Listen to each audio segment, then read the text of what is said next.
तो हमारे पास में लेक्चर नंबर 3 के अंदर हमने किया था ड्रॉबैक ऑफ रदरफोर्ड लॉ, ठीक है। तो रदरफोर्ड लॉ के ड्रॉबैक के बारे में पढ़ लिया था। आज हमारे पास में है इससे आगे की क्या कहानी, ठीक है। तो भाई पहली बात तो ये थी कि रदरफोर्ड था वो क्या नहीं कर पाया, जो मैक्सवेल की इलेक्ट्रोमैग्नेटिक थ्योरी थी उसको एक्सप्लेन नहीं कर पाया भाई, ठीक है।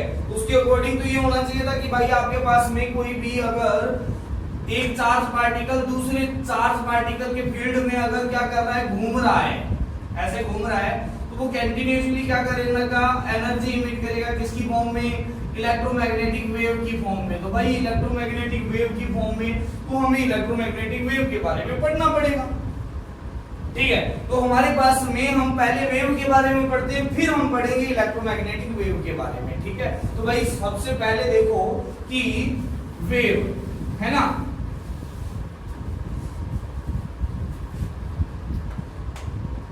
टर्म्स रिलेटेड टू वेव, ठीक है। तो देखो भाई पहली वेव क्या चीज होती है और उससे रिलेटेड कुछ टर्म्स, ठीक है। तो सबसे पहले मैं क्या बना देता हूं, वेव बना देता हूं भाई। यहां पर वेव आपके पास में ऐसी होती है ना, ऐसी वेव होती है, इसको वेव बोलते हैं भाई आपके पास में, है ना। आप लोग मैथमेटिक्स वाले बोलेंगे कि सर ये तो साइन थीटा का ग्राफ है, बेटा ऐसा ही आपके पास में वेव भी होती है ना। अच्छा, ये सब जगह है आपके पास में सेम है, हो सकता है वो आपके पास में सेम ना हो, हम यहाँ पर सेम वाली पढ़ रहे हैं, ठीक है। हो सकता है ये एम्पलीट्यूड धीरे धीरे कम होता जा रहा हो सकता है बढ़ता जा रहा हो, ठीक है, बट हमारे पास में ये है, ठीक है। तो देखो यहाँ पर सबसे पहले ये है मीन पोजीशन, इसे बोलते हैं, क्या बोलते हैं, मीन पोजीशन। ये है मीन पोजीशन, ठीक है भाई, ये मीन पोजीशन है आपके पास में, ध्यान से देखो, ठीक है। अब इस मीन पोजीशन से मैक्सिमम डिस्प्लेसमेंट कहां, वाई एक्सिस की तरफ, ये है, इसे मैक्सिमम डिस्प्लेसमेंट, इसे बोलते हैं एम्पलीट्यूड। क्या बोलते हैं, एम्पलीट्यूड। तो पहला वर्ड आया आपके पास में एम्पलीट्यूड, ठीक है। एम्पलीट्यूड क्या होता है, इसे स्मॉल ए से रिप्रेजेंट किया जाता है, मैक्सिमम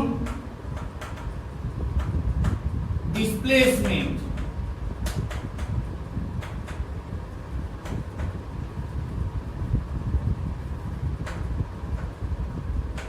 फ्रॉम मीन पोजीशन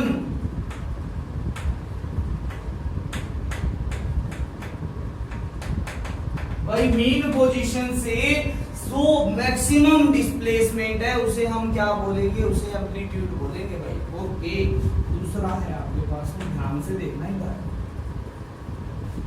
चलो दूसरे की तरफ चलते हैं भाई, वेवलेंथ, जो सबसे ज्यादा इंपॉर्टेंट आएगी भाई, वेवलेंथ क्या होती है भाई। वेवलेंथ के बारे में बात करता हूं तो इस पोजीशन को तो बोलते हैं थॉट, ये सारे थॉट है। ये आपके पास में क्या है, आपके पास में क्रस्ट है, इन्हें क्या बोला जाता है, क्रस्ट। ये क्या है आपके पास में, क्रस्ट। तो वेवलेंथ, एक वेव की लेंथ, ये अगर साइकिल, जब एक वेव है वो एक साइकिल कंप्लीट कर लेती है, ये अब आपके पास में ये साइकिल हो गया, ये पूरा कंप्लीट साइकिल है, ये वन साइकिल है, यहां से लेकर यहां तक का है, ये है one cycle.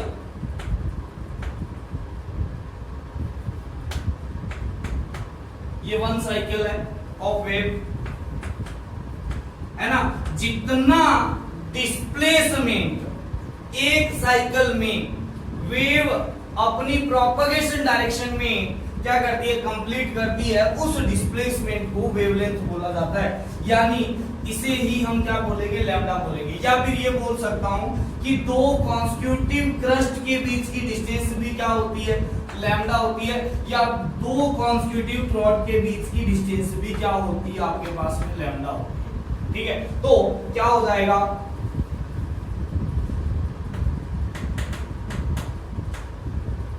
Displacement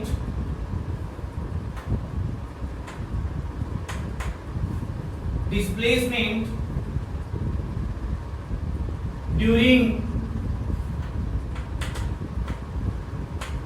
one complete cycle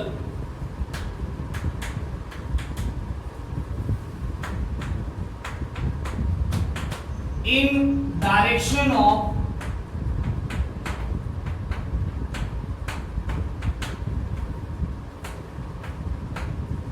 propagation, है ना, उसे हम क्या बोलते हैं, लैम्डा बोलते हैं भाई। ये है लैम्डा, नाम क्या है,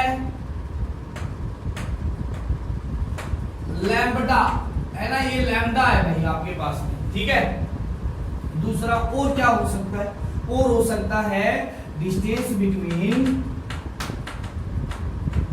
बिटवीन टू कॉन्सिक्यूटिव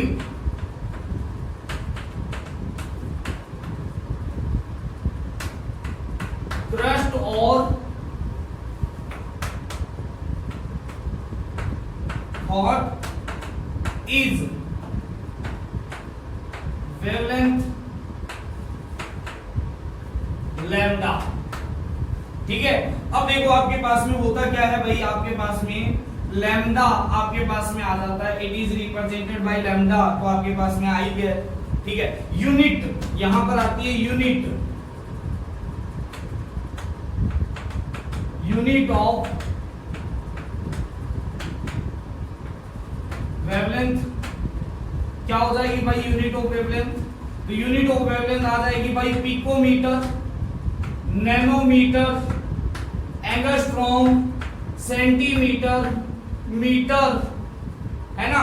ये सारी आपके पास में डिस्टेंस है, वो क्या हो जाएगी आपके पास में लैम्डा की यूनिट हो जाएगी, ठीक है। डिस्टेंस की यूनिट ही आपके पास में क्या है, लैम्डा की यूनिट है भाई। अब देखो आपके पास में 1 पिकोमीटर कितना होता है, 10⁻⁻12 मीटर को 1 पिकोमीटर बोलते हैं।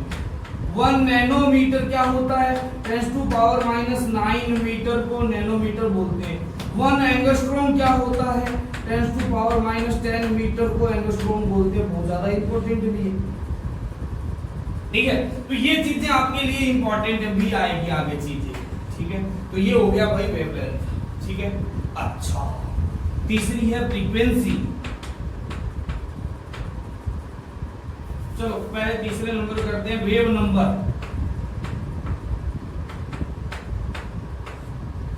है ना। वेव नंबर क्या है भाई, वेव नंबर है, इसे हम इससे रिप्रेजेंट करते हैं भाई, न्यू बार से।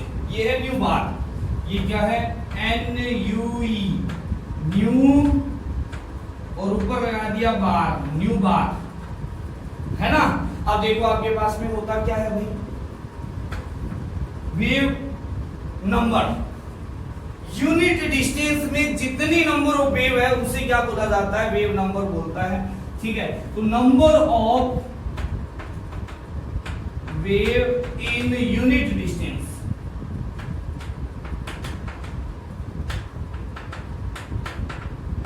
ठीक है।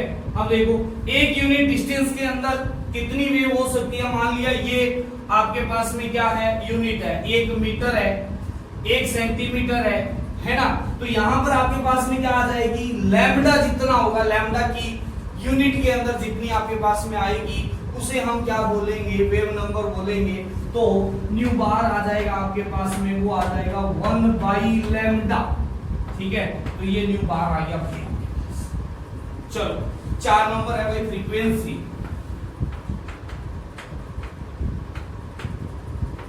फ्रीक्वेंसी भाई, फ्रीक्वेंसी को हम न्यू से रिप्रेजेंट करते हैं, ये है न्यू, NUE, न्यू, है ना। अब देखो न्यू क्या होता है भाई, यहां पर देखो, है ना। अब देखो फ्रीक्वेंसी, जब बात करता हूं फ्रीक्वेंसी की, अच्छा इसकी यूनिट भी देख लो, यूनिट की बात करते हैं तो इसकी यूनिट हो जाएगी centimetre inverse, metre inverse, angstrom inverse, picometre inverse, nanometre inverse, simple है। चलो हमारे पास में यहाँ पर न्यूटन की बात करते हैं, तो न्यूटन की बात करो तो क्या आएगा, साइकिल पर सेकेंड।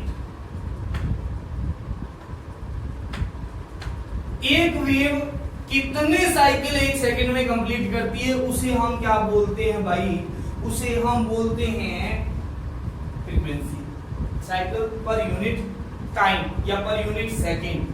ठीक है, तो अब देखो आपके पास में क्या हो जाएगा, तो न्यू का फॉर्मूला हो जाता है 1/t। मान लिया एक कंप्लीट होने में t टाइम लगता है, t क्या है, टाइम है, t क्या है भाई, टाइम है। ठीक है, अच्छा एक वेव कंप्लीट होने में जो टाइम लगता है उसे क्या बोला जाता है, टाइम पीरियड बोला जाता है। ये टाइम पीरियड भी है आपके पास। ठीक है, चलो आपके पास ये आ गया भाई, ध्यान से देखना। यूनिट क्या आ जाएगी भाई, यूनिट क्या आ जाएगी भाई, सबसे अच्छी यूनिट है इसकी हर्ट्ज, है ना। हमारे घरों में बिजली आती है, उसको कैसे मेजर किया जाता है भाई, इलेक्ट्रिसिटी को हर्ट्ज में, कि इतनी फ्रीक्वेंसी है। यानी क्या हो गया, जैसे हमारे घरों में इंडिया के अंदर 50 हर्ट्ज की क्या आती है, फ्रीक्वेंसी की बिजली आती है। इसका मतलब जो एसी है वो क्या करेगी, एक सेकंड में 50 साइकिल कंप्लीट करती है। ठीक है, यानी 50 टाइम वो जीरो से होके गुजरती है।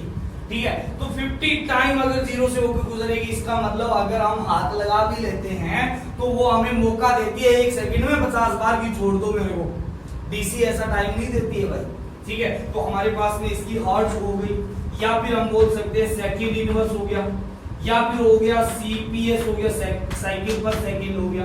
ठीक है, तो ऐसे बहुत सारे यूनिट हो सकती है, जैसे मिनट इनवर्स, ये भी सब क्या है आपके पास में फ्रीक्वेंसी के यूनिट है।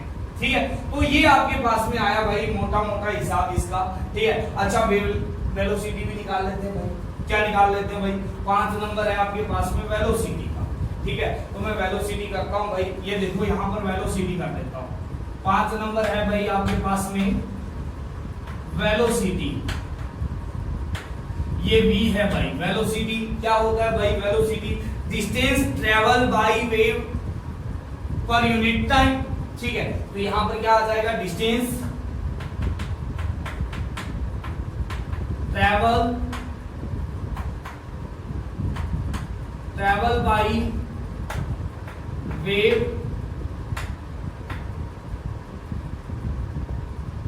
पर यूनिट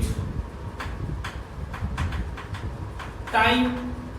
ठीक है, तो वेलोसिटी क्या हो जाएगा भाई, डिस्टेंस हो गई लैम्डा, मान लिया ये है ना, लैम्डा को कंप्लीट करने में टाइम कितना लेता है, 1 टाइम पीरियड कितना आ जाएगा भाई, t, है ना। अब देखो यहाँ पर वेलोसिटी क्या आ जाएगा भाई, 1/t को मैं क्या लिख सकता हूँ, न्यू भी लिख सकता हूँ, तो ये आ जाएगा लैम्डा न्यू।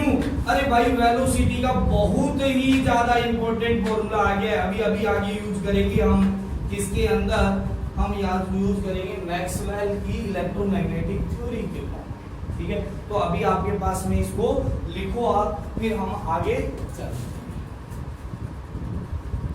उतारिए भाई, चलो नेक्स्ट चलते हैं भाई अपने पास में इलेक्ट्रोमैग्नेटिक वेव के बारे में। ठीक है,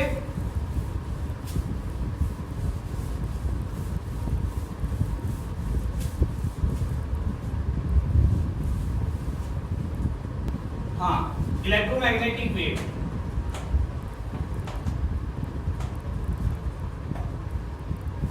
मैक्सवेल इलेक्ट्रोमैग्नेटिक वेव थ्योरी, है ना।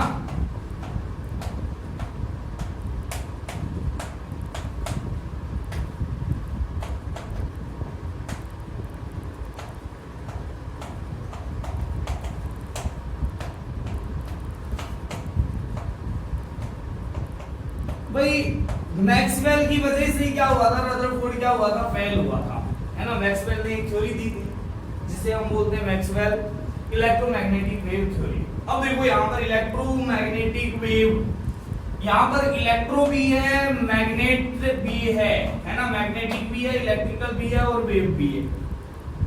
ठीक है, तो कोई ऐसी वेव होती होगी जिसके अंदर इलेक्ट्रिक फील्ड भी है, मैग्नेटिक फील्ड भी है, और वो वेव की फॉर्म में प्रोपेगेट भी कर रही है।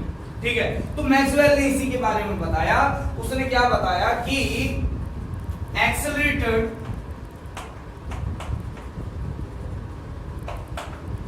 accelerated charge particle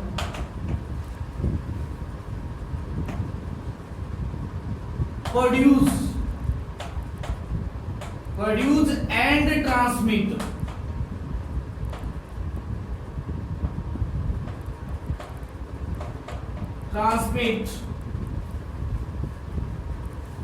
electric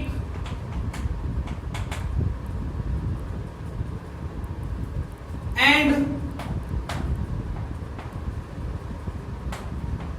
magnetic field, है ना भाई। कोई भी एक्सेलरेटेड चार्ज पार्टिकल है, जब वो क्या कर रहा है, एक्सेलरेशन मोशन कर रहा है, चाहे वो सीधा चलता हुआ कर रहे, चाहे आपके पास में मूव करता हुआ करे, कैसे भी करे, तो वो इलेक्ट्रिक फील्ड और मैग्नेटिक फील्ड दोनों प्रोड्यूस करता है और उनका ट्रांसमिशन भी करता है, मतलब उनको आगे भी लेके जाता है, ठीक है। अब ये कहता है these are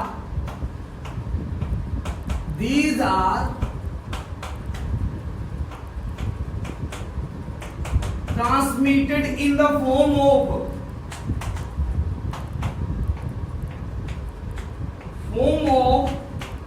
wave are known as electromagnetic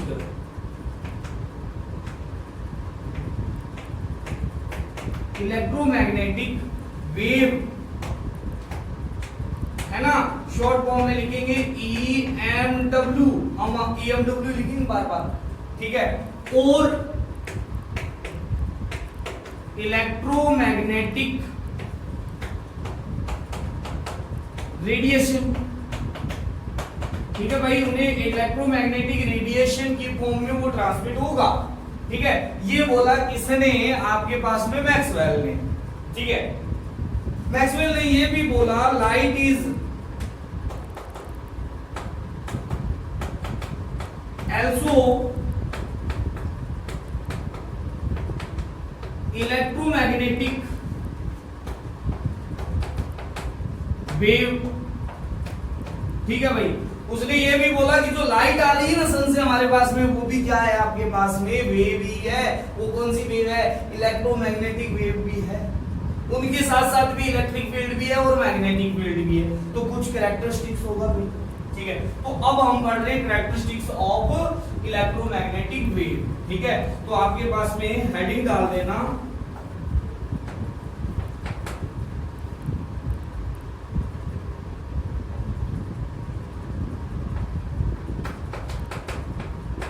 characteristics of electromagnetic wave। भाई क्या होता है, पहला तो बात ये होती है electric field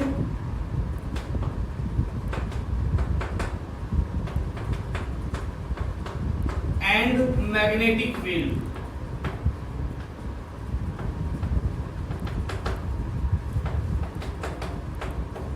Both are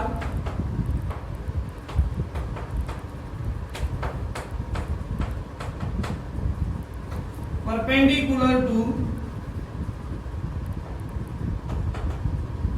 each other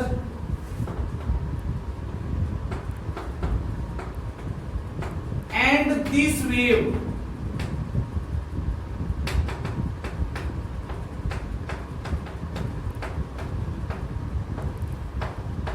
propagate perpendicular to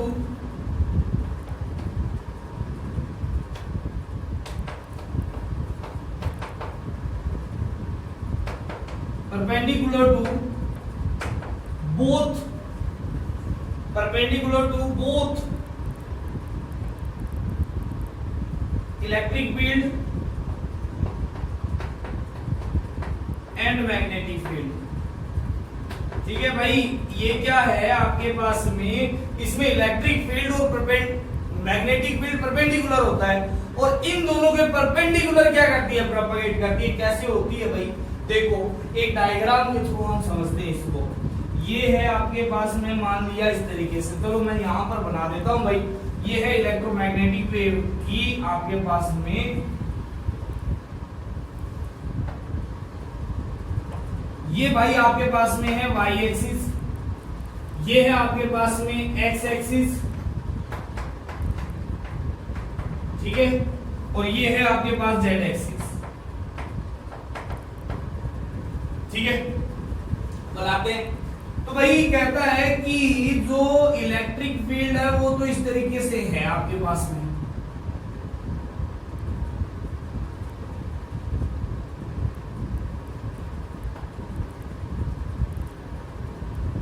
ये इलेक्ट्रिक फील्ड है जो किसमें है, एक्स वाई प्लेन के अंदर है, ऐसा एक्स वाई प्लेन के अंदर है ना, और आगे की तरफ डायरेक्शन ये कौन सी आपके पास में, डायरेक्शन ऑफ प्रोपगेशन, ये डायरेक्शन ऑफ प्रोपगेशन है, ठीक है। अब देखो यहां पर आपके पास में मैग्नेटिक फील्ड किस तरीके का होगा, यहां पर मैग्नेटिक फील्ड होगा, ये देखो यहां पर ये है इस तरीके से भाई आपके पास में,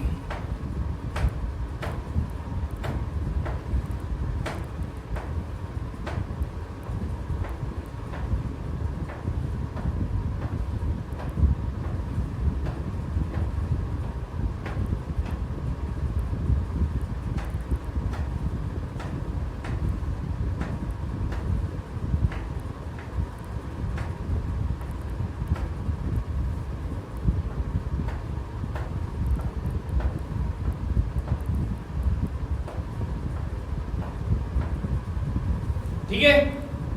अब देखो यहां पर जो ये तो है इलेक्ट्रिक फील्ड आपके पास में, और मैग्नेटिक फील्ड कैसा होगा, इसके परपेंडिकुलर होगा इस तरीके से,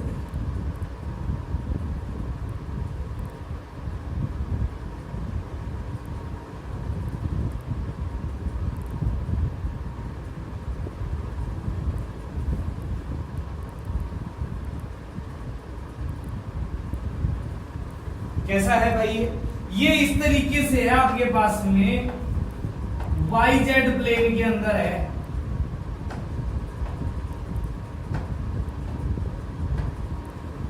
इनके बीच में जो एंगल है ना वो कितना है आपके पास में, 90 डिग्री का है, आप समझो इसको 3D के अंदर। देखो ये अगर ऐसा है तो ये ऐसा है, ये फल वो है वो ऐसा है, ठीक है।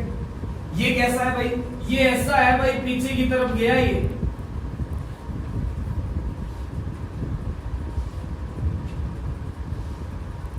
ये पीछे की तरफ चला गया, ठीक है, ये फिर आगे की तरफ आ गया, इधर की तरफ,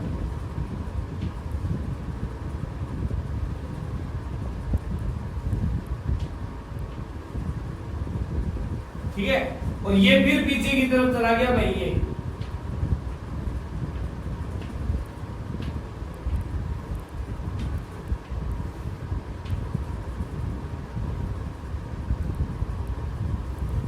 ठीक है। तो ये है आपके पास में, ये मैग्नेटिक फील्ड है, ये क्या है आपके पास में, ये है मैग्नेटिक फील्ड, ठीक है, और ये है डायरेक्शन ऑफ प्रोपगेशन। तो पहली प्रॉपर्टी तो ये है कि इलेक्ट्रिक फील्ड, मैग्नेटिक फील्ड और डायरेक्शन प्रोपगेशन एक दूसरे के परपेंडिकुलर है। दूसरी प्रॉपर्टी क्या है भाई, देखो ध्यान से, second, electromagnetic wave does not consist any charge। भाई ये किसी प्रकार का चार्ज कंसिस्ट नहीं रखती, ऐसा नहीं है कि इसके पास चार्ज है, ठीक है। चलो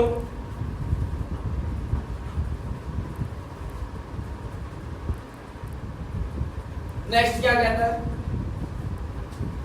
अच्छा हमारे पास में क्या है, देखो electromagnetic wave does not any charge, अच्छा इट ट्रेवल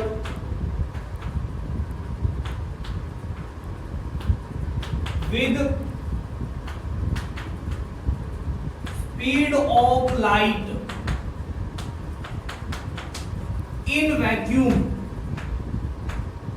इन वैक्यूम, है ना। कहता है कि ये ट्रेवल करती है विद स्पीड ऑफ लाइट, ठीक है। तो मैं यहां पर कर रहा हूं भाई आगे का, ठीक है। तो ये हो गया, हमें पता है किसी भी वेव की वेलोसिटी क्या होती है, लैम्डा न्यू होती है। ये वेव है तो इसकी भी लैम्डा होगी, कुछ न्यू होगी, ठीक है। तो वेलोसिटी किसके बराबर आ गई, c इज इक्वल टू क्या आ जाएगा, लैम्डा न्यू आ जाएगा। तो यहां से एक फॉर्मूला बन गया आपके पास में भाई, क्या बन गया, लैम्डा बराबर न्यू बराबर क्या आ गया भाई, c बाई लैम्डा आ गया भाई आपके पास, ठीक है। ये चीज यहां से आई है आपके पास में, इलेक्ट्रोमैग्नेटिक वेव से आई है, ठीक है। चलो देखते हैं आगे। हाँ, ये c की वैल्यू कितनी होती है भाई, c की वैल्यू होती है 3 × 10⁸ मीटर पर सेकेंड, ठीक है। तो भाई 3 हो गई। चौथी क्या कहता है, does not required any medium for propagation। कोई प्रोपगेशन के लिए किसी भी टाइप के मीडियम की इसको जरूरत नहीं है ना, ठीक है। पांचवा क्या कहता है, energy of electromagnetic wave is depend on intensity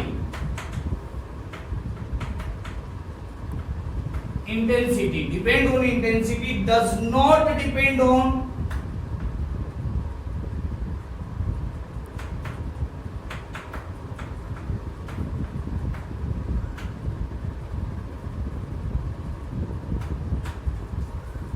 frequency। भाई किस फ्रीक्वेंसी की है इससे फर्क नहीं पड़ता, इंटेंसिटी कितनी है वो फर्क पड़ता है आपके पास में। ओहो, ये तो हो गया भाई आपके पास में, ठीक है। तो भाई ये थी आपके पास में इलेक्ट्रोमैग्नेटिक वेव। अच्छा, छठी प्रॉपर्टी और बता देता हूं भाई आपके पास में, इलेक्ट्रोमैग्नेटिक वेव है वो डिफ्रैक्शन एंड इंटरफेरेंस शो करती है, ठीक है। Electromagnetic wave show diffraction and interference but cannot explain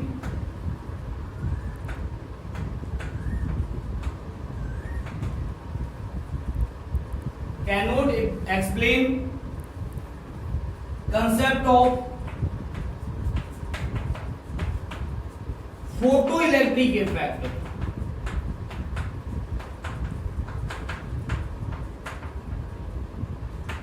ठीक है, एंड ब्लैक बॉडी रेडिएशन।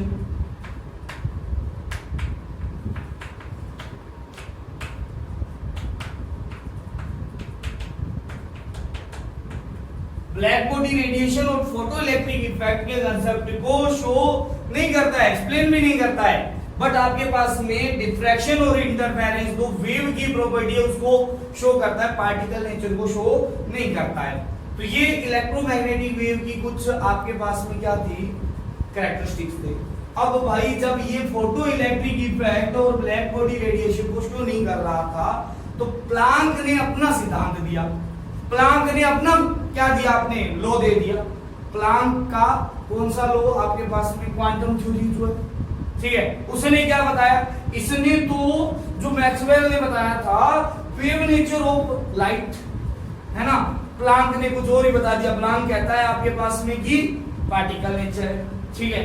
तो फिर बाद में पता चला कि भाई लाइट का तो ड्यूल नेचर है, वो वेव की तरह भी है। जब इंटरफेरेंस और डिफ्रैक्शन हो रहा है तो वो वेव है, जब ब्लैक बॉडी रेडिएशन हो रहा है और फोटो इलेक्ट्रिक इफेक्ट हो रहा है तो वो क्या है आपके पास में, वो पार्टिकल नेचर। तो ये वाली थ्योरी है वो पार्टिकल नेचर को क्या नहीं करती, एक्सप्लेन नहीं करती।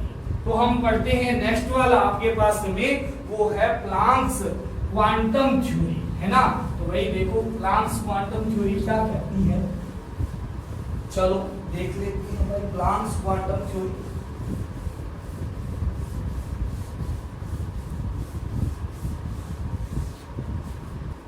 हाँ भाई Planck's quantum theory.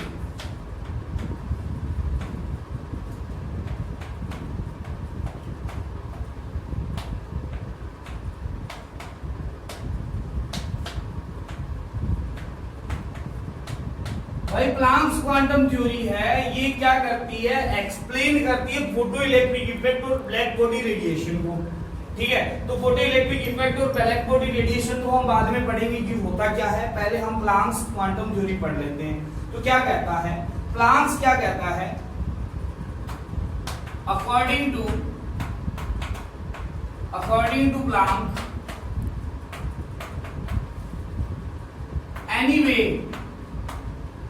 any electromagnetic wave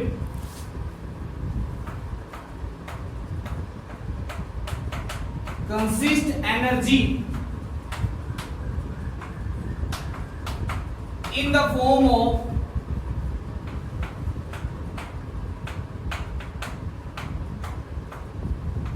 bundles or packets।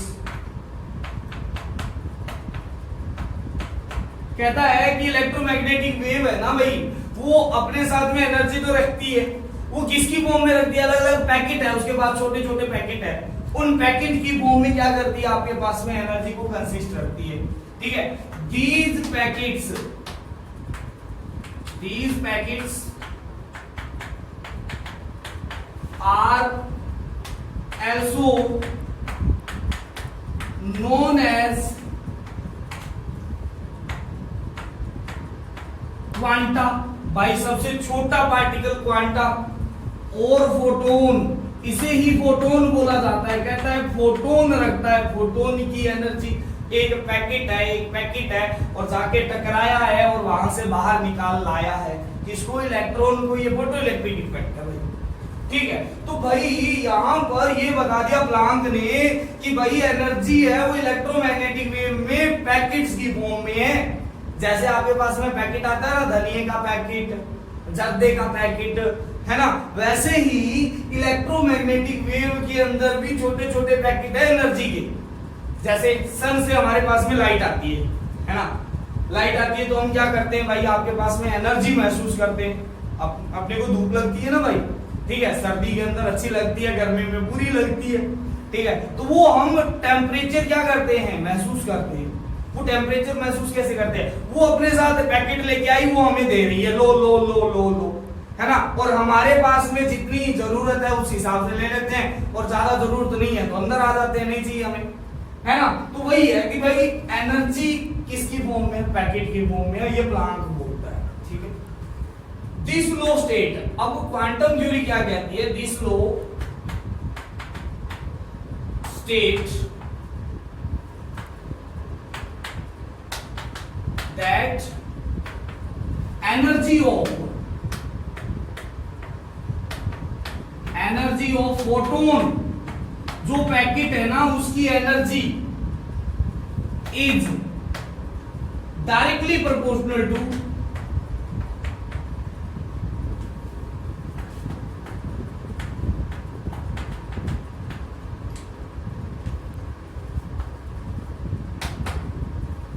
Frequency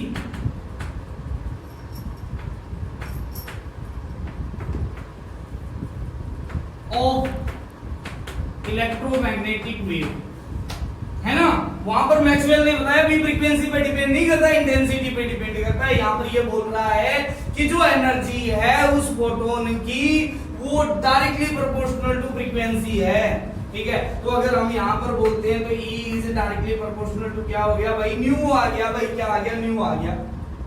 अच्छा, तो मैं क्या कर देता हूँ, प्रोपोर्शनलिटी साइन हटाता हूँ, E इज इक्वल टू क्या आ जाएगा, H न्यू आ जाएगा भाई। H क्या है भाई, H है प्लांक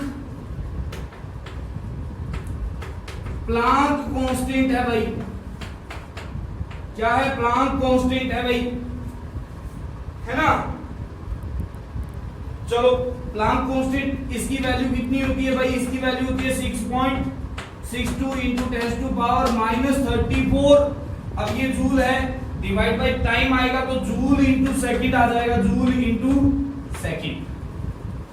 ठीक है, अच्छा हमने ये भी पढ़ा था nu is equal to c by lambda, ये फॉर इलेक्ट्रोमैग्नेटिक वेव के लिए आती है, बोला था ना इंपॉर्टेंट है, यहां पर यूज में आ गया ना। ठीक है, तो भाई E इज इक्वल टू क्या आ जाएगा, एच सी अपॉन में लैम्डा आ जाएगा।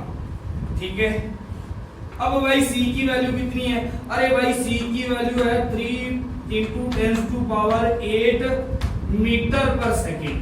ठीक है, अब देखो हमारे पास कुछ वैल्यू आती है, वो क्या आती है, अगर एनर्जी को मैं इलेक्ट्रोवोल्ट में मेजर करता हूं, एनर्जी को इलेक्ट्रोवोल्ट में मेजर करता हूं और लैम्डा है उसकी वैल्यू को मैं एंगस्ट्रॉम में रखता हूं, तो इन दोनों का मल्टीप्लिकेशन आता है 12400।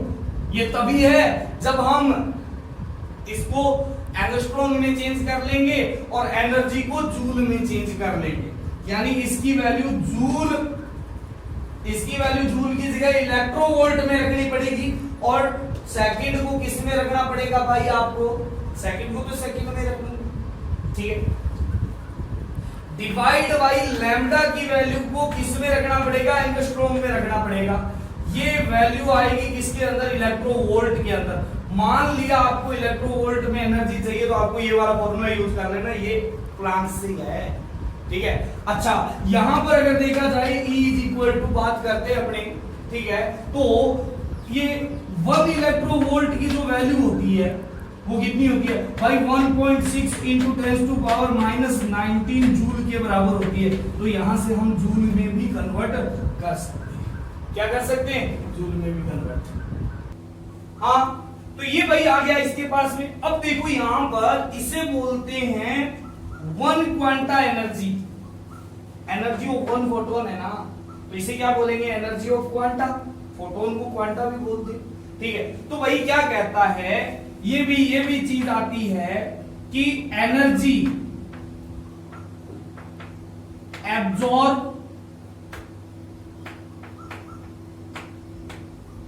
And emitted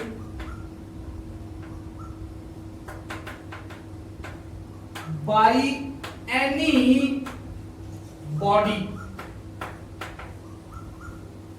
is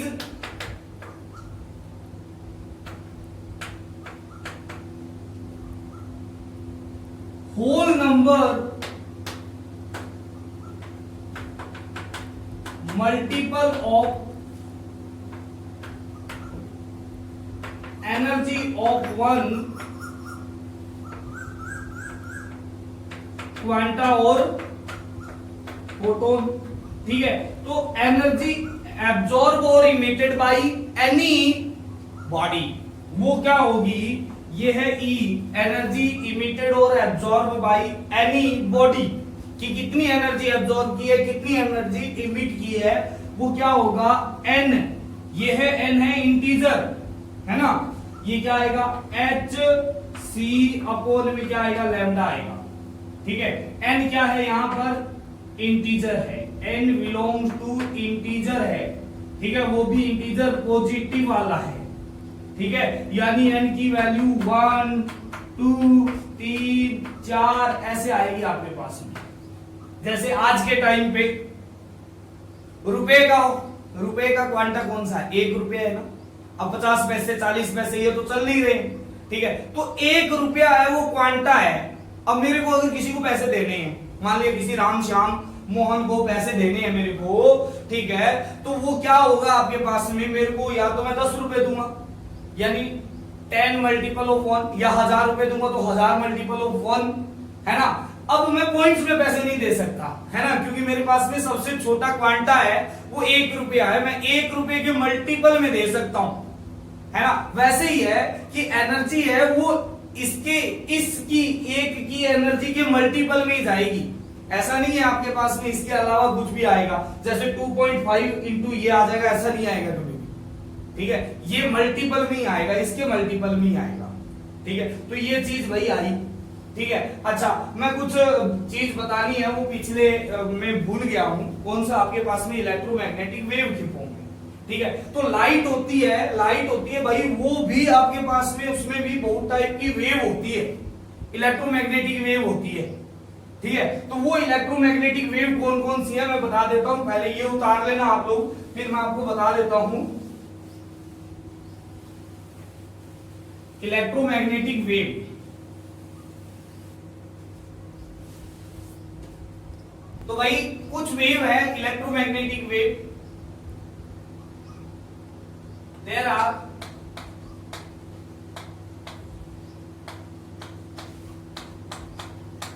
following electromagnetic wave. ये सारी वेव है वो सन से निकलती भी है ना। कौन कौन सी है भाई, देखो आपके पास में है, सबसे पहले है रेडियो वेव, ठीक है। फिर है माइक्रोवेव,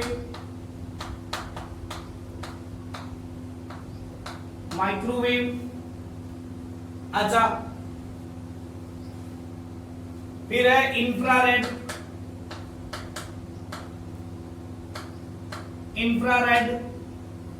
फिर है विजिबल, फिर है अल्ट्रावायलेट,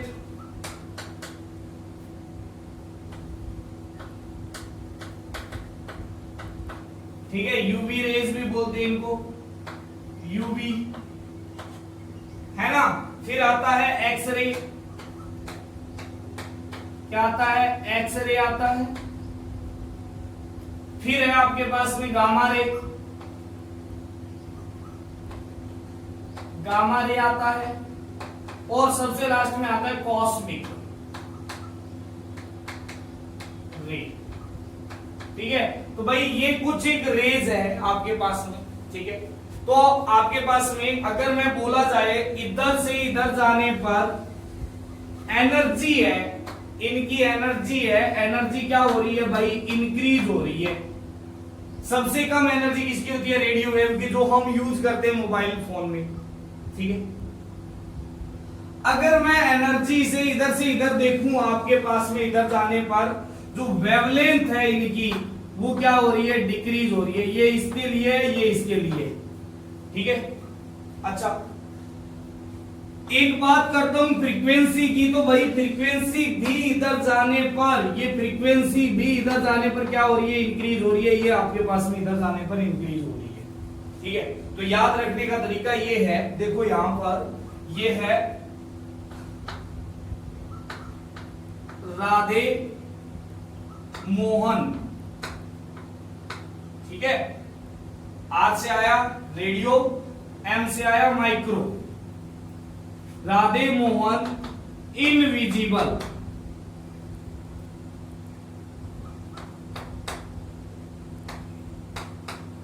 इन से आया इंफ्रारेड, ठीक है। विजिबल से विजिबल ही आ गया आपके पास में, ठीक है। और एम से आया माइक्रो, ठीक है। और आर से आया रेडियो वेव, ठीक है। राधे मोहन इनविजिबल। अब है यू आर लिखते हैं, योर एक्सरे,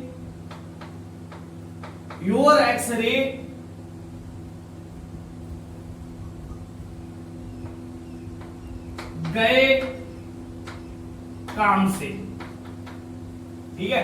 राधे मोहन जब इनविजिबल हुए ना, तो योर एक्सरे, तुम्हारे एक्सरे है वो गए काम से, है ना। इस तरीके से ट्रिक है, ठीक है। यूर से आया यूवी, है ना। एक्सरे से आपके पास में एक्सरे ही आ गया, ठीक है। और ये आया गामा, और काम से आया कॉस्मिक, है ना। तो ये कुछ एक आपके पास में क्या है, माइक्रोवेव है। ये क्या है आपके पास में, सॉरी, इलेक्ट्रोमैग्नेटिक वेव है जिनका ऑर्डर है। और जो ऑर्डर है यही स्पेक्ट्रम है, यही क्या है, स्पेक्ट्रम है। ठीक है, तो भाई इन सब की स्टडी करने के बाद में बोहर बाबा जी आए अपने, है ना, क्या थे, रदरफोर्ड के बड़े अच्छे मित्र थे, बट मित्रता कहां चलती है, जब अपना नेम एंड फेम आता है।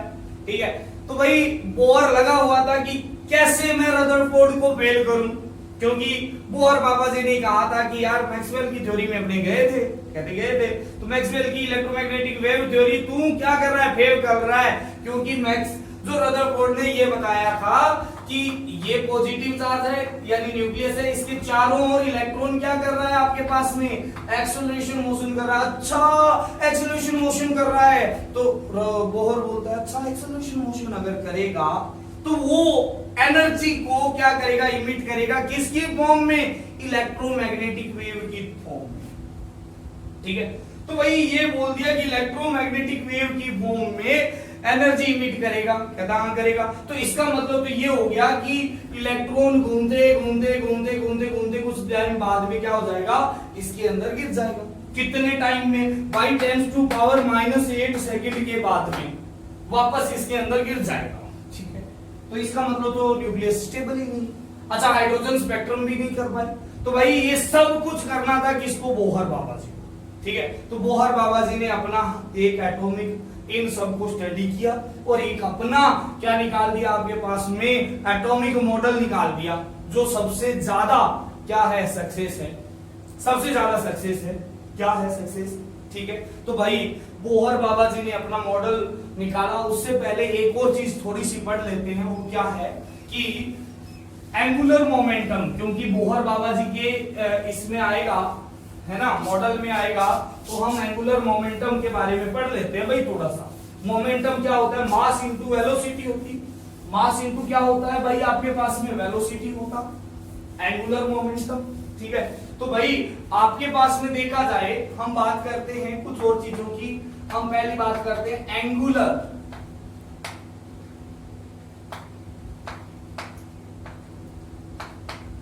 मोमेंटम। तो इसका मतलब ये हो गया कि अगर कोई एक m मास का पार्टिकल, ये है m मास का पार्टिकल v वेलोसिटी से, है ना, सर्कुलर मोशन कर रहा है इस तरीके से r रेडियस के अंदर। ठीक है, मान लिया इसकी एंगुलर वेलोसिटी है वो कितनी मान ली, ओमेगा मान ली। ठीक है, तो भाई मोमेंटम क्या होता है, मोमेंटम होता है मास इंटू वेलोसिटी। ठीक है, अब अगर एंगुलर की बात करता हूं तो एंगुलर के अंदर वेलोसिटी की जगह क्या आ जाता है भाई, एंगुलर वेलोसिटी आ जाता है। ठीक है, तो भाई हमारे पास में देखा गया तो यहां पर वेलोसिटी आई एंगुलर, क्योंकि हम ये तो घूम रहा था, एंगुलर घूम रहा था, इस फिक्स रेडियस आर के चारों ओर चक्कर लगा रहा था। ठीक है, तो भाई एंगुलर मोमेंटम अगर करूंगा तो मास इंटू एंगुलर वेलोसिटी आ जाएगा, तो मास है m और ये है ओमेगा। ठीक है, अब मुझे ये पता है मैकेनिक्स से कि ओमेगा होता है वो v इंटू आर होता है, linear velocity into radius put कर देता हूं, तो एंगुलर मोमेंटम भाई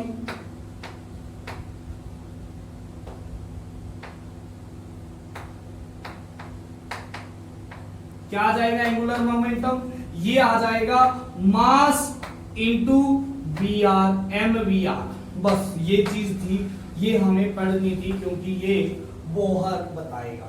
ठीक है, अब बोहर ने क्या किया भाई, दूसरा कुछ एक्सपेरिमेंट किया। एक्सपेरिमेंट क्या किया भाई, उसने क्या किया, एक बल्ब लिया हाई इंटेंसिटी वाला, ठीक है, और ऐसा बल्ब था, इसके अंदर उसने क्या कर दी, H2 गैस भर दी भाई, क्या भर दी, H2 गैस को क्या कर दिया, फिल कर दिया। अब जब इससे लाइट निकली, मान लिया ये लाइट निकली, उन्होंने क्या करवाया, इसको प्रिज्म के ऊपर स्प्लिट करवाया। तो प्रिज्म पर स्प्लिट करवाया तो इन्होंने क्या देखा, आपके पास में इसको स्प्लिट करवाया तो ये कुछ एक स्प्लिट हो गई, कुछ अलग अलग एनर्जी की फॉर्म में अलग अलग लैम्डा के अंदर अलग अलग टाइप से हो गए। जैसे मान लिया यहां पर आया अल्ट्रावायलेट, यहां पर आई येलो रेज, यहां पर आया आपके पास में इंफ्रा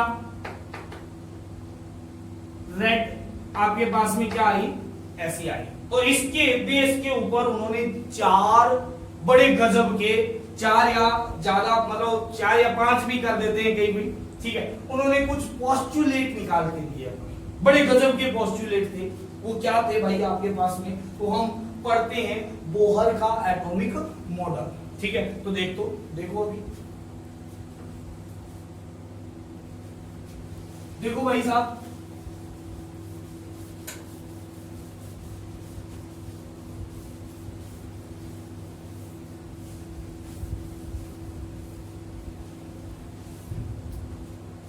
तो भाई बोहर का एटॉमिक मॉडल,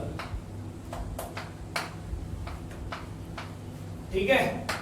अब बोहर का एटॉमिक मॉडल क्या था, उसने पोस्टुलेट दिया, पहला पोस्टुलेट था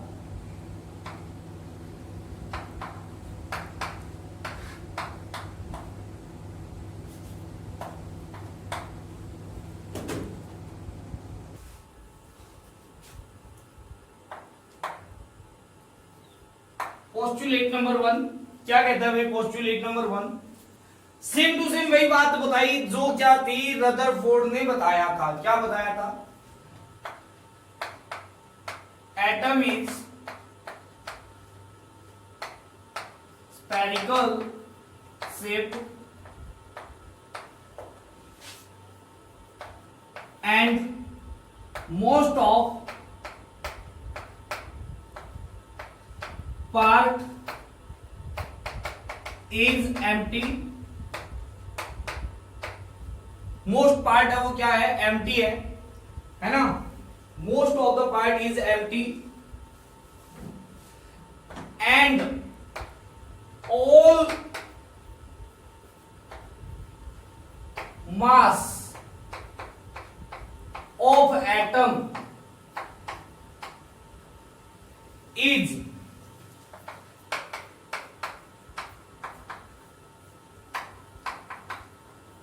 concentrated at center known as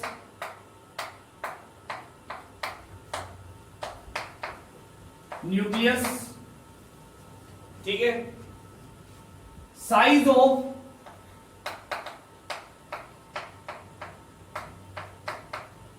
nucleus is very small as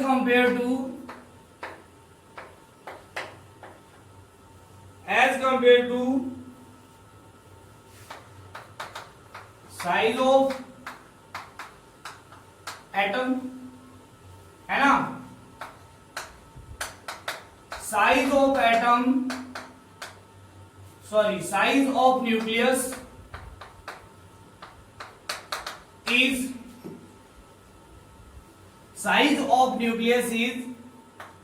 in range of 10⁻⁻15 metre. इसकी रेंज में होता है भाई, फर्मी की रेंज में होता है। ये बताया किसने, बोहर ने, ठीक है। तो रदरफोर्ड वहीं पे बैठा हुआ था, बोला अरे तू कुछ नया बताना यार, बोहर कुछ नया बता, ये तो सब मैंने ही बताया था ना। तो कहता है भाई मैं तेरे को इग्नोर कैसे कर सकता हूं, तू मेरा फ्रेंड है ना, ठीक है। तो भाई वो उसको इग्नोर नहीं कर सकता था, बहुत इंपॉर्टेंट रिजल्ट निकाला था उसने। किसको, जे थॉमसन जैसे इंसान को क्या किया था उसने, फेल किया था भाई, ठीक है। तो भाई ये चीज थी, पहली बात तो ये आई, ठीक है। अब दूसरी नई चीज क्या थी, वो क्या थी, पोस्टुलेट नंबर 2। अब पोस्टुलेट नंबर 2 क्या कहता है, रदरफोर्ड तो ऐसे ही सोच रहा था, कुछ नहीं कहेगा, ठीक है, बट बोहर ने बड़ा इंपॉर्टेंट निकाल दिया। कहता है electron revolve around nucleus. Rutherford फिर चौंक गया, अरे यार यही तो मैंने बताया था कि अराउंड न्यूक्लियस कहता है। नहीं नहीं नहीं, तूने गलत बताया था। तूने कहा था एक्सेलरेशन मोशन करता है, ठीक है, बट एक्सेलरेशन मोशन नहीं करता वो, ठीक है। Electron revolve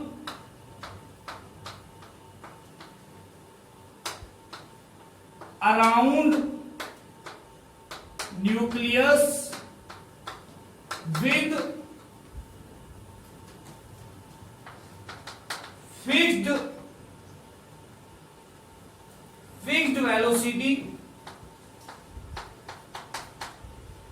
fixed velocity, fixed energy and revolved in circular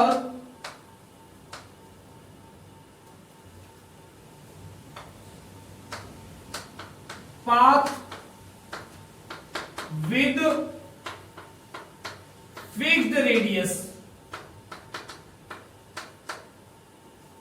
क्या कहता है कि जो इलेक्ट्रॉन रिमूव कर रहा है, रिवॉल्व कर रहा है, वो फिक्स्ड एनर्जी के साथ, फिक्स वेलोसिटी के साथ क्या कर रहा है, आपके पास फिक्स्ड सर्कुलर पाथ में क्या कर रहा है, रिवॉल्व कर रहा है। This circular path is, this circular path is known as orbital. इस सर्कुलर पाथ को हम क्या बोलते हैं, ऑर्बिटल बोलते हैं। भाई ये सबसे नया बात था, उसने ऑर्बिटल का कंसेप्ट दिया, उसने ऑर्बिटल का कंसेप्ट दिया। भाई रदरफोर्ड बैक उठा, कहता है अच्छा अच्छा तूने मेरे को फेल कर दिया, ऐसे कैसे कर दिया, तू एक्सपेरिमेंट करके प्रूव करके बता, और मेरे को ये भी बता कि इस फिक्स रेडियस की वैल्यू कितनी है, फिक्स वेलोसिटी की वैल्यू कितनी है, और फिक्स एनर्जी की वैल्यू कितनी है। तूने बोल तो दिया कि फिक्स्ड एनर्जी है, ठीक है, तो तू ये बता तो सही कि ये है कितनी, ठीक है। तो भाई कहता है ठीक है, रुक रुक मैं बताता हूं, क्या बताता हूं, देखो कहता रुक रुक रुक, पोस्टुलेट नंबर तो आने दे।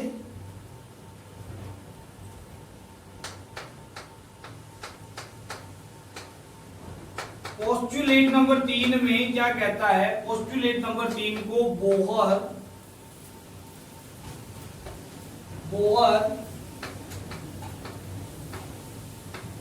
एंगुलर मोमेंटम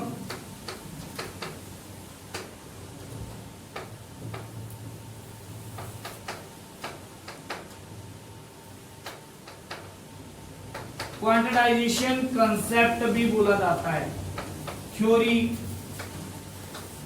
भी बोला जाता है।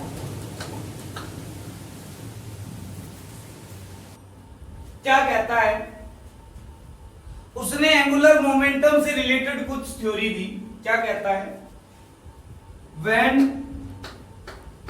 Electron revolve in circular path, then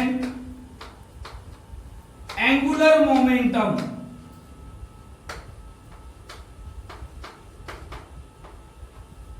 of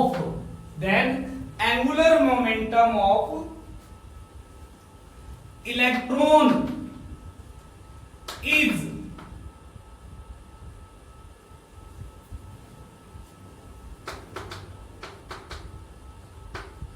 integer multiple of h upon 2 pi। h क्या है, प्लैंक्स कांस्टेंट, 2 पाई क्या है, 2 और पाई, पाई की वैल्यू होती है 22.7 होती है, ठीक है। हाँ ठीक है, ये कहता है एंगुलर मोमेंटम, ठीक है, तो इसे ये क्वांटा हो गया, ठीक है, तो h upon 2 pi is quanta of angular momentum of electron, ठीक है। एंगुलर मोमेंटम को हम क्या करते हैं, एल से रिप्रेजेंट करते हैं, ठीक है। तो भाई L इज इक्वल टू ये क्या आया, एन एच अपॉन 2 पाई आया, और n क्या है, बिलोंग्स टू इंटीजर, पॉजिटिव है। वही कंसेप्ट है कि क्वांटा है भाई, इसी की फॉर्म में क्या होगा, ट्रांसफर होगा, इसी की फॉर्म में पाया जाएगा, ठीक है। तो n की वैल्यू क्या होगी, 1 होगी, 2 होगी, 3 होगी, ऐसा आपके पास में आएगा, ठीक है। तो अब हमारे पास में क्या आया, फ्रॉम मैकेनिक्स,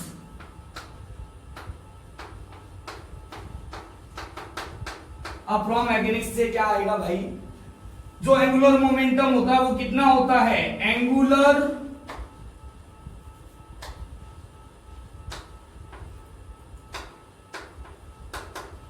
मोमेंटम होता है वो क्या होता है, mvr होता है, ठीक है। और यहां से भी आ गया, ठीक है। तो this is equation number 1, this is equation number 1, और दिस इज आपके पास में क्या हो जाएगा, इक्वेशन नंबर 2, ठीक है।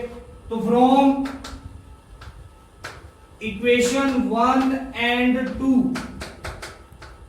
क्या हो जाएगा भाई, mvr, m क्या है, मास ऑफ इलेक्ट्रॉन, v क्या है, वेलोसिटी ऑफ इलेक्ट्रॉन, r क्या है, रेडियस ऑफ इलेक्ट्रॉन, जिस पाथ में वो घूम रहा है, ठीक है, इज इक्वल टू क्या हो जाएगा, NH अपॉन में क्या आएगा, 2 पाई आएगा, ठीक है।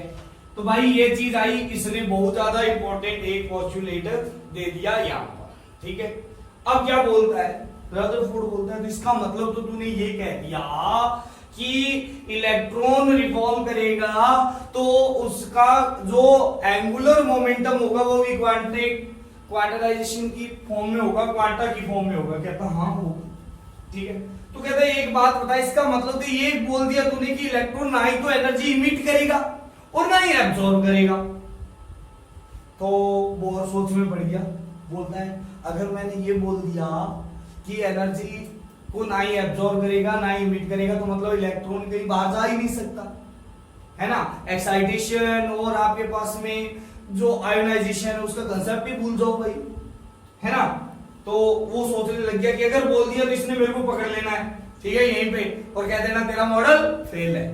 तो वो बोलता है नहीं नहीं नहीं नहीं नहीं, ऐसा मैंने कहां बोला, एनर्जी एब्जॉर्ब भी करेगा बट इमिट भी करेगा, एब्जॉर्ब भी करेगा और इमिट भी करेगा, बट वो जो एनर्जी होगी वो भी फिक्स अमाउंट ऑफ एनर्जी होगी।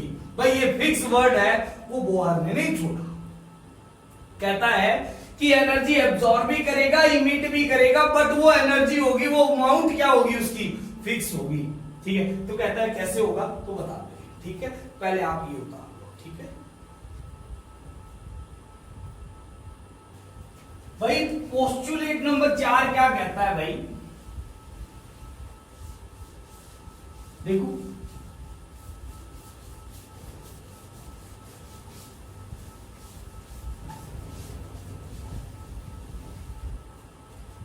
तो भाई postulate number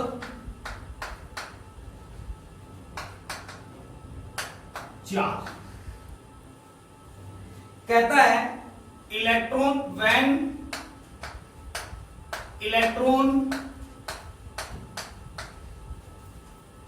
revolve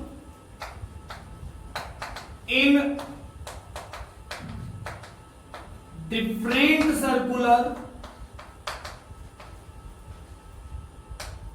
path,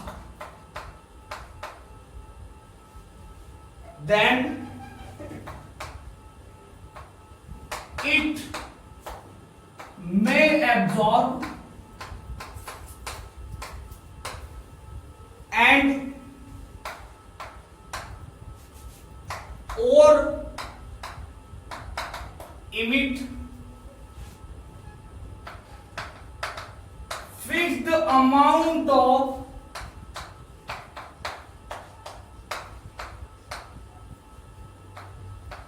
energy. कहता है ये फिक्स्ड अमाउंट कितनी होगी, तो कहता है क्या कहता है, देखो कहता है कि ये आपके पास में क्या है, आपके पास में यहां पर है, इसके अंदर है, ये है न्यूक्लियस, इसके अलग आपके पास में अलग अलग सेल है, ये ऑर्बिट है,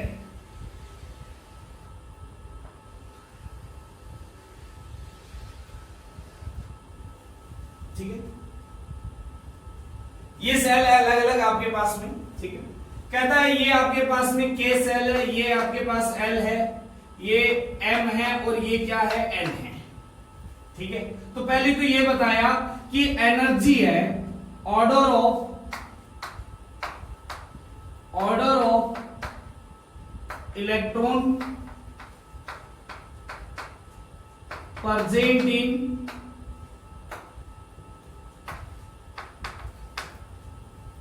order of energy of electron, energy of electron present in different cell, क्या है, सबसे कम एनर्जी होगी वो क्या होगी, के की होगी। क्यों होगी भाई, इसके पास में सबसे ज्यादा स्टेबल है इलेक्ट्रॉन, क्यों, क्योंकि पॉजिटिव चार्ज बिल्कुल पास में है। फिर आपके पास में आएगा एनर्जी ऑफ एल, फिर आएगा एनर्जी ऑफ क्या आएगा एम, और फिर क्या आएगा एनर्जी ऑफ क्या आएगा आपके पास में एन, और इस तरीके से चलता जाएगा। जैसे जैसे इलेक्ट्रॉन दूर जाता जाएगा, ये सेल है वो बड़ा होता जाएगा, वैसे वैसे आपके पास में इनकी एनर्जी भी बढ़ती जाएगी। ये बोला बोहर, ठीक है। फिर क्या बोलता है कि एनर्जी, जो अमाउंट एनर्जी है वो क्या करेगा, एब्जॉर्ब भी करेगा इमिट भी करेगा, वो क्या होगी, एनर्जी इमिट और एब्जॉर्ब, ये है इमिट और एब्जॉर्ब, वो क्या होगी, वो आएगी आपके पास में E of higher minus E of क्या आ जाएगी, lower orbit. Higher orbit lower orbit के बीच का जो गैप होगा, एनर्जी गैप, इसमें कुछ एनर्जी होगी, इसमें कुछ एनर्जी होगी। मान लिया अगर इलेक्ट्रॉन है वो यहां से यहां पर आ रहा है, तो एनर्जी को डेफिनेटली क्या करेगा, यहां पर ज्यादा थी यहां पर कम करने के लिए क्या करेगा, इमिट ही करेगा भाई। ये इमिट करेगा किसकी फॉर्म में, इलेक्ट्रोमैग्नेटिक वेव की फॉर्म में। दिस एनर्जी इज क्या हो जाएगी, this energy is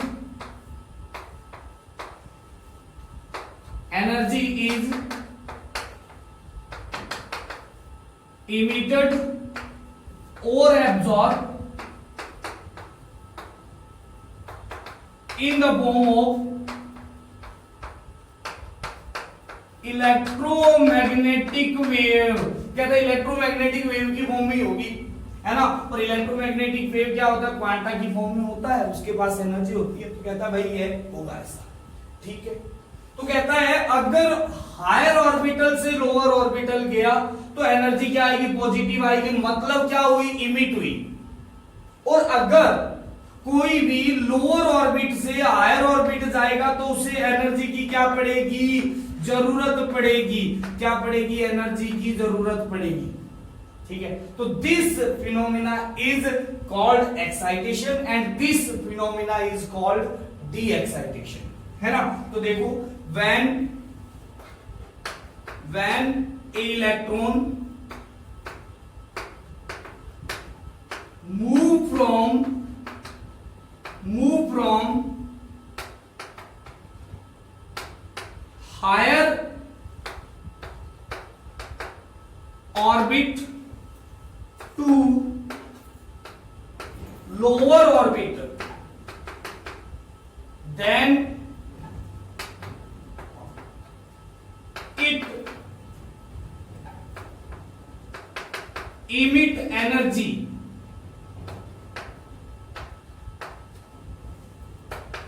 in the form of electromagnetic wave. This phenomena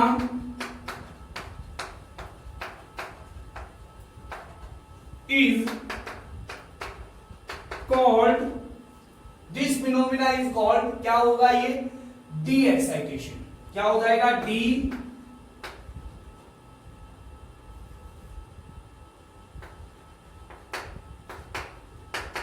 excitation, है ना। तो ये चीज आ गई। दूसरी चीज क्या है, दूसरी चीज क्या कहता है, यहां पर लिख रहा हूं भाई या वहां पे लिख देता हूं, देखो यहां पर, when electron move from lower orbit to higher orbit, then it absorb energy.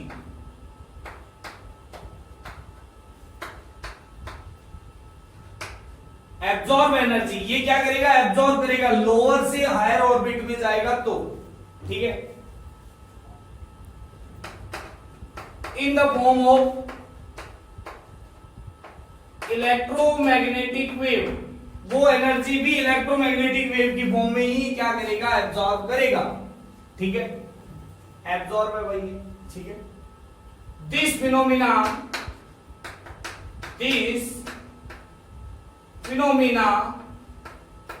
is called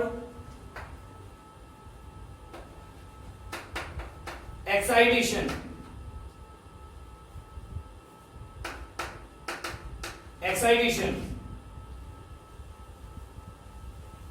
ठीक है, तो ये एक्साइटेशन है और डी एक्साइटेशन है, ठीक है। तो ये भाई चार पोस्टुलेट उन्होंने दिए और बड़े गजब की पोस्टुलेट थी, ठीक है।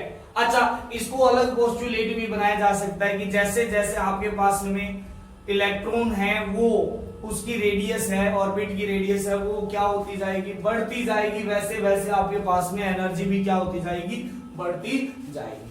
अब हमारे पास में आता है कि कैसे रेडियस निकालेंगे, कैसे हमारे पास में उस फिक्स अमाउंट ऑफ एनर्जी को निकालेंगे, और कैसे हम उस वेलोसिटी को निकालेंगे, इलेक्ट्रॉन की जो वेलोसिटी है उसको कैसे निकालेंगे, ठीक है। तो ये सब करेंगे हम नेक्स्ट क्लास के अंदर। Okay, thank you, have a nice day.